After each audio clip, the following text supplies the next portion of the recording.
তো যেই খাতে আমাদের অল্প বিনিয়োগে বেশি সম্ভাবনা সেই আমার টার্গেট পূরণ করা যায় সেই জায়গায় তো আমাকে বিনিয়োগ করতে হবে। আমি বলছি না যে মুদ্রণ শিল্প একমাত্র শিল্প।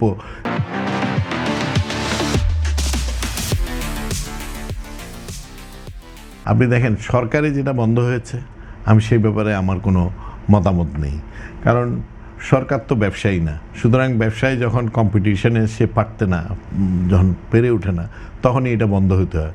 ঠিক একইভাবে যেইভাবে আমাদের পাট শিল্প বন্ধ হয়ে গেছে। তো আমি সেই জায়গায় যাব না, তবে সরকারের ব্যবসায় আসা উচিত না। সরকারের যেই প্যাকেজিংগুলো ছিল আওতায়, সেগুলো এখন আসলে বন্ধ হয়ে এমন জায়গায় চলে গেছে, সেগুলো আর শুরু করারও কোনো জায়গা নেই। বা আমাদেরকেও যে আহ্বান করবে যে আপনারা এসে এখানে, ঠিক আছে, আমাদের কাউকে লিজিং মাধ্যমে বা কোনো সরকার যদি দেওয়া হয়, সেটাও সেই জায়গায়ও নেই। এগুলাতে অন্য কিছু হয়ে গেছে আমার মনে হয় ইতিমধ্যেই।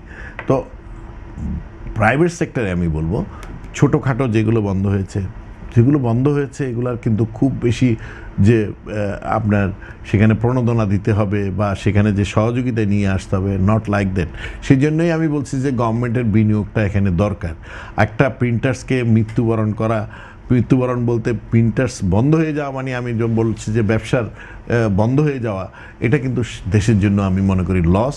কারণ আমাদের সমূহ সম্ভাবনা এটাকে সব এক্সপোর্টকে মানে ছাড়িয়ে বিদেশের মানে আপনার ফরেন কারেন্সি আর্নের জন্য আমি মনে করি এই খাতকে যদি আপনার নার্সিং করা হয়, বিনিয়োগ করা হয়, পলিসি দেওয়া হয়, তাহলে আমি মনে করি বাংলাদেশের অর্থনীতিতে একটি বিরাট সম্ভাবনা এবং বিরাট একটি অবদান রাখতে পারবে।